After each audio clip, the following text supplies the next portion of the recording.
Fitri, NIM 200. Dan saya Dewi Delarasati, NIM 133. Kami dari mahasiswa program studi profesi apoteker angkatan 32 Universitas Muhammadiyah Purwokerto. Halo teman-teman, di sini nanti kita akan berdiskusi atau membahas tentang apa sih itu asam urat dan bagaimana gejalanya, terus apa sih yang dikeluhkan oleh orang yang terkena asam urat. Nanti kita akan bahas di sini gitu bersama dengan Mbak Wilda. Nah, asam urat itu apa sih yang kita ketahui ya gitu. Nah, nanti itu akan dijelaskan oleh Mbak Wilda. Bagaimana sih itu asam urat, Mbak? Jadi asam urat itu tuh adalah produk akhir atau produk buangan dari metabolisme atau pemecahan purin, teman-teman.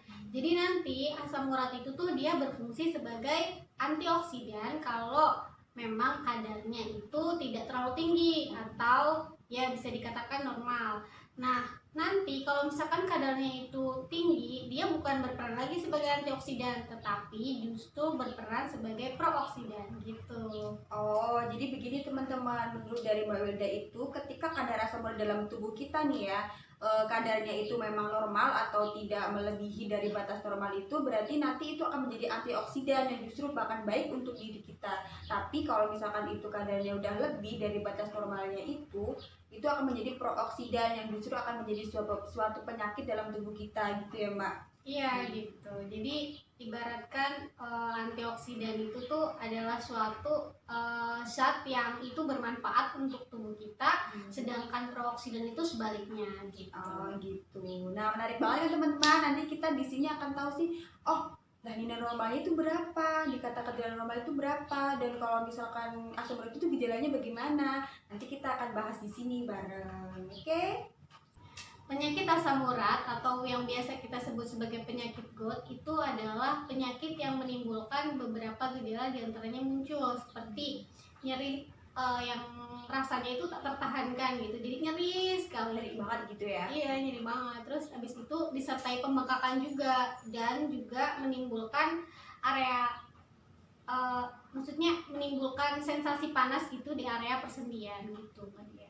Oh, jadi seperti yang kita ketahui ya, dari saya ini yang saya ketahui juga, kalau gejala asam urat itu umumnya pada orang yang memang sudah terserang asam urat itu dia akan cenderung mengalami perkembangan gejala yang sangat cepat, yaitu ditandai dengan rasa sakit yang biasanya itu kisaran 3 sampai dengan 10 hari itu akan merasakan sakit. Lama ya Mbak Deni? Iya, lama banget karena dia itu terjadi di persendiannya gitu, di persendiannya. Tapi nanti juga tidak hanya di persendian aja teman-teman, tapi juga di areanya. Jadi di area persendian itu jadi nanti di sekitarnya gitu. di area persendian, misalkan seperti gambar di sini ya, nih coba dilihat nih ya. Nih nanti di area tangan, misalkan di area tangan nih pegel gitu, sakit, nyeri, nanti itu disertai dengan warna merah pada kulit gitu Mbak. Jadi kayak ada bengkak, kan tadi Mbak Wilda bilangnya kayak panas gitu kan, itu nanti di situ akan timbul seperti warna merah gitu teman-teman. Ya, jadi seperti apa ya, mudahnya itu karena asam uratnya itu berlebih, jadi dia menimbulkan peradangan gitu. Nah, gejala peradangannya itu seperti tadi, apa, pembengkakan disertai rasa panas, memerah gitu. Dan itu tuh nggak timbul nggak cuma di area persendian aja, jadi di sekitarnya gitu. Betul gitu. Nah, pada tahap ini seseorang yang memang terkena asam urat itu nanti akan terbatas aktivitas geraknya. Karena apa? Karena di area persendian itu, misalkan di area lutut gitu, di area lutut itu terjadi penumpukan itu seperti tadi peradangan, otomatis kan nanti si penderita akan susah untuk berjalan, aktivitas seperti biasanya itu akan terganggu gitu, Mbak. Gitu ya.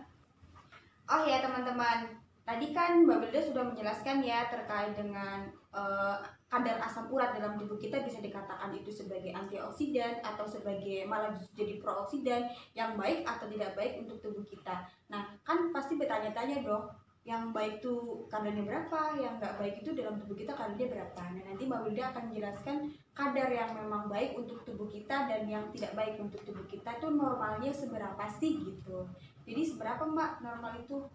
Gini, sebelum kita bicara normal atau tidak normal gitu ya, jadi kita tuh nggak boleh asal mendiagnosis diri kita, itu nggak bagus, nggak boleh gitu. Karena untuk diagnosis sendiri ada ranahnya sendiri, itu bagiannya dokter gitu. Kita selaku calon apoteker nanti kita akan memberikan rekomendasi terapi atau rekomendasi obat yang tepat atas saran dokter gitu.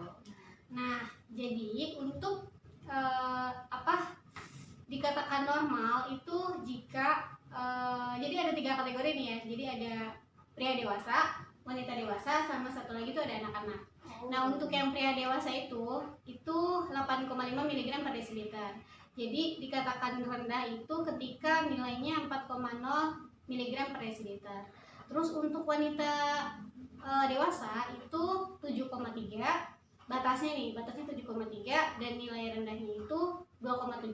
Dan untuk anak-anak sendiri itu 5,5 mg per desiliter dan batas nilai rendahnya itu 2,5. Jadi kalau misalkan masih berada dalam rentang itu ya bisa dikatakan normal gitu. Tapi beda kalau misalkan dia melebihi batas yang tadi yang paling tinggi, batas normal itu tadi. Itu berarti dikatakan dia nilai asam uratnya tinggi gitu. Jadi kita nggak boleh nih mentang-mentang kita sendinya sakit gitu, pembengkakan dan lain-lain seperti yang kita bilang kayak gitu, tetap kita nggak boleh kita selaku apoteker juga tidak semena-mena memberikan rekomendasi terapi asam urat gitu. Tetap harus cek gitu atau konsultasikan dulu ke dokter gitu.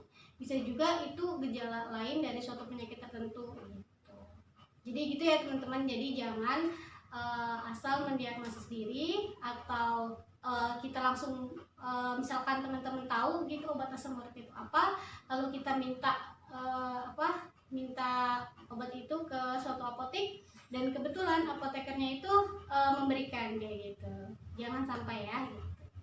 Nah teman-teman, menarik banget kan pembahasannya.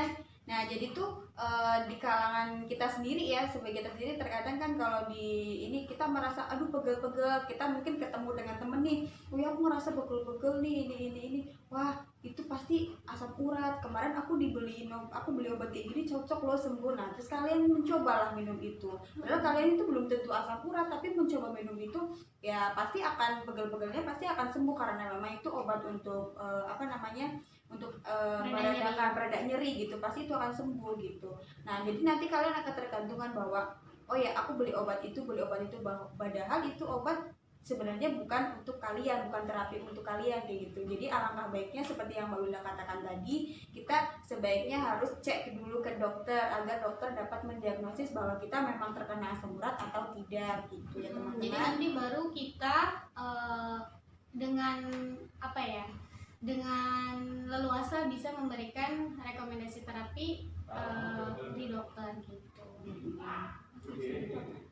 Nah, tadi kan kita bicara tentang nilai normal nih teman-teman. Nah, sekarang apa saja sih gitu faktor resiko yang mendukung asam urat gitu. Jadi yang kita tahu kan cuma gejala-gejalanya gitu. Yang lain-lainnya tuh belum gitu. Nah, apa aja sih Mbak faktor resiko yang mendukung terjadinya asam urat gitu? Jadi kayak faktor pendukungnya kayak gitu. Jadi nggak mesti cuma sekedar gejala-gejala aja. Nah, jadi faktor resiko atau faktor pendukung yang memang mendukung kita dapat terserang asam urat itu ada beberapa ya teman-teman ya. Yang pertama itu faktor usia gitu. Faktor usia dimana kalau ketika usia kita semakin bertambah kan otomatis organ dalam tubuh kita sudah tidak berfungsi dengan secara normal atau secara lebih baik dari pas usia kita masih muda gitu ya. Terus jadi kasarannya tuh seperti fungsi organnya tuh menurun gitu ya? Iya kayak gitu. Jadi maksudnya kayak gitu. Jadi fungsi organ dalam tubuh kita semakin bertambahnya usia otomatis itu akan menurun kayak gitu. Nah kemudian yang kedua juga ada dari senyawa atau asupan senyawa purin yang kita konsumsi gitu loh. Jadi setiap makanan, beberapa makanan gitu, makanan tertentu itu mengandung purin ya Mbak ya? Nah, banyak nggak sih asupan purin yang kita konsumsi dalam tubuh kita gitu kan, kita nggak tahu juga kita makan apa aja ini ngandung purin atau enggak gitu kan. Kita juga sebenarnya kadang juga kita nggak tahu, kalaupun tahu kadang mungkin kita tetap konsumsi itu. Jadi itu sebagai faktor yang kedua di mana asupan senyawa purin dalam tubuh kita itu berlebih gitu untuk memicu terjadinya asam urat itu tadi. Jadi bukan berarti kita nggak boleh ya makan makanan yang mengandung purin, itu pandangan yang salah gitu. Maksudnya ketika makanan itu kita konsumsi secara berlebihan, nah itu yang bisa menyebabkan tadi fatal gitu, ke arah asam urat gitu ya Mbak ya? Iya. Kemudian yang ketiga itu konsumsi alkohol yang berlebih gitu loh, konsumsi alkohol yang berlebih gitu. Kemudian yang keempat juga ada kegemukan atau obesitas gitu ya. Terus yang kelima juga aktivitas fisik yang berlebih gitu. Aktivitas fisik yang berlebih seperti yang kita ketahui kalau misalkan kita terlalu capek gitu. Kebanyakan juga yang kalian ketahui seperti orang yang bekerja sebagai penarik becak gitu ya. Penarik becak otomatis dia kan capek banget ya untuk mengayuh sepedanya gitu kan. Biasanya mereka cenderung lebih banyak menderita asam urat ya, karena aktivitas fisik yang memang sangat berlebih, bukan berlebih lagi tapi sangat berlebih gitu. Kemudian yang keenam adalah hipertensi atau riwayat penyakit jantung, dan yang keenam adalah gangguan fungsi ginjal gitu Mbak. Gitu ya. Jadi gitu tuh teman-teman faktor resiko yang mendukung faktor-faktor yang mendukung terjadinya asam urat gitu. Jadi itu faktor-faktor itu tuh sebenarnya ikut mencetuskan gitu, ikut berpengaruh terhadap terjadinya asam urat gitu. Jadi bukan semata-mata ini usianya aku semakin tinggi terus aku asam urat nih gara-gara ini, bukan gitu. Jadi itu seperti faktor-faktor yang mendukung kita ya, terjadinya dapat kita memicu kita tuh dapat terserang asam urat, itu faktor-faktornya seperti itu gitu loh. Jadi tapi, sebagai faktor pendukung aja. Iya. Gitu. Jadi bukan berarti bahwa itu nanti kalau kita dari faktor resiko itu aku ada nih berarti aku terkena asam urat gitu.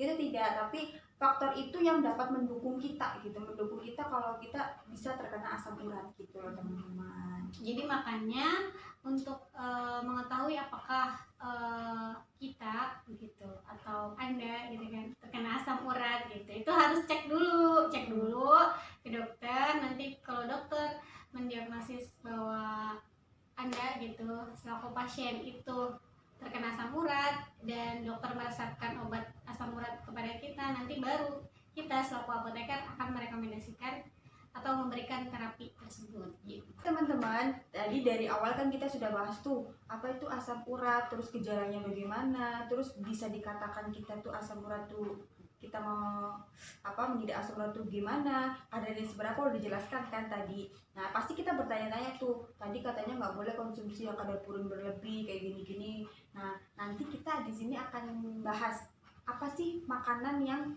diperbolehkan dan yang jadi diperbolehkan gitu, bukan diperbolehkan atau dibatasi untuk orang yang memang terserang asam urat gitu. Kan nanti di sini ada banyak banget ya kita makanan dari mulai sumber karbohidrat, sumber protein hewani, protein nabati, makanan minuman lainnya yang tentu itu banyak banget kita konsumsi teman-teman. Nah nanti akan dijelaskan sama Mbak Wilda nih dari makanan-makanan itu yang memang boleh dikonsumsi oleh orang yang terserang asam urat itu apa aja gitu. Jadi apa aja sih Mbak makanan yang bisa dikonsumsi oleh orang yang memang udah terkena asam urat gitu Mbak? Jadi untuk makanan-makanan yang dianjurkan gitu ya, yang dianjurkan untuk seseorang yang terkena asam urat itu diantaranya yang pertama itu untuk yang sumber karbohidratnya dulu ya. Sumber karbohidrat alhamdulillah nih untuk asam urat itu tidak dibatasi untuk sumber karbohidrat, maksudnya tidak perlu untuk dikurangi atau bagaimana gitu. Jadi yang pertama itu ada gandum gitu boleh, terus ubi, jagung, havermouth, terus ada pasta gitu, bihun ya, intinya untuk sumber karbohidrat itu boleh gitu. Terus yang keduanya itu ada sumber protein hewani gitu, seperti telur, susu itu juga dianjurkan, seperti susu krim atau susu rendah lemak itu boleh. Terus yang nggak boleh apa? Nah tadi kan kalau karbohidrat ya dari Mbak Wilda itu boleh gitu. Nah nggak dibatasi juga kalau untuk yang makanan dibatasi itu nggak ada yang dibatasi untuk makanan-makanan yang bersumber dari karbohidrat gitu. Tapi untuk makanan-makanan yang bersumber dari protein yang tadi Mbak Wilda sarankan itu ternyata yang orang terserang asam urat itu ada juga loh yang harus dibatasi dari protein itu, seperti misalkan kayak ayam, daging, ikan, tongkol gitu, itu kita dibatasi, bukan tidak boleh tetapi dibatasi, yaitu sehari maksimal 50 gram gitu Mbak, 50 gram per hari. Jadi tidak boleh terlalu banyak kalau untuk orang yang memang sudah terserang asam urat gitu Mbak. Nah itu termasuk makan makanan ya yang dihindari ya, yang apa tadi, seperti Ya. ayam, daging, Itu kan ikan, makanan-makanan gitu. yang ini loh, apa namanya? Purinnya itu tinggi ya, gitu, jadi purinnya perlu tinggi. dibatasi. Seperti yang tadi saya jelaskan kan, bahwa asam urat itu adalah suatu produk akhir gitu kan, atau produk buangan dari proses metabolisme atau pemecahan purin gitu. Nah, pemecahan purin gitu. Nah, ini makanan yang dibatasi adalah makan-makanan yang banyak mengandung purin gitu. Nah, itu yang bisa mencetuskan gitu sebagai faktor juga meningkatkan kadar asam urat kayak gitu. Jadi makanan itu perlu dibatasi. Selanjutnya, selain tadi apa? Makanan yang bersumber dari Iya. protein. Tadi kan makanan sumber dari protein tuh. Sekarang sayuran, teman-teman. Nah, untuk sayuran itu yang diperbolehkan lah, yaitu ada kacang-kacangan, terus pare, tomat, wortel, terus lobak gitu, terus selada gitu. Itu dibolehkan. Nah, untuk yang nggak boleh apa aja, Mbak Dian? Nah, untuk yang dibatasi ya, ini dibatasi itu seperti sayur-sayuran yang memang berwarna hijau tua lah ya, hijau tua gitu, seperti kayak bayam, kangkung, terus kayak kol, terus ada dari kacang polong, terus kacang hijau kayak gitu, itu dibatasi gitu dikonsumsinya oleh orang yang memang terserang asam urat gitu, Mbak. Jadi tidak boleh terlalu berlebih gitu. Gitu ya. Tadi yang saya bilang itu kacang panjang maksudnya ya. Terus yang terakhir itu ada seperti minuman apa sih yang memang dibatasi gitu untuk orang yang terkena asam urat itu, yaitu kita sering kan kita minum teh dan kopi gitu. Teh dan kopi itu sebagai kayak udah ada kita lah, kita minum kopi gitu, minum teh gitu. Sebenarnya boleh, hanya dibatasi aja, tidak terlalu kental gitu untuk teh dan kopinya gitu, Mbak. Jadi tidak boleh terlalu kental gitu. Berpengaruh gitu ya. Iya, berpengaruh gitu. Nah, itu teman-teman makanya perlu diperhatikan ya untuk teman-teman atau orang tua teman-teman nih, biasanya kan faktor resiko ya tadi usia gitu. Nah, barangkali teman-teman itu orang tuanya ada yang terkena asam urat. Ini informasi yang penting nih yang bisa buat pegangan gitu. Gitu saja ya mungkin ya Mbak Dian ya yang bisa disampaikan gitu. Yang bisa kita sampaikan, kita bahas di di diskusi kali ini gitu ya. Semoga nanti apa yang sudah kami berdua sampaikan gitu, kami berdua diskusikan bermanfaat bagi teman-teman semua. Amin. Dan dapat menjadi wawasan atau ilmu pengetahuan bagi kami sendiri juga dan juga teman-teman semuanya. Gitu. Jadi begitu ya teman-teman, penjelasan terkait asam urat gitu. Semoga memberikan manfaat banyak buat kita gitu. Jangan lupa untuk di-share ke teman-teman lainnya, biar teman-teman lainnya itu juga merasakan manfaat dari apa yang kita sampaikan gitu. Terima kasih. Wassalamualaikum warahmatullahi wabarakatuh. Dadah.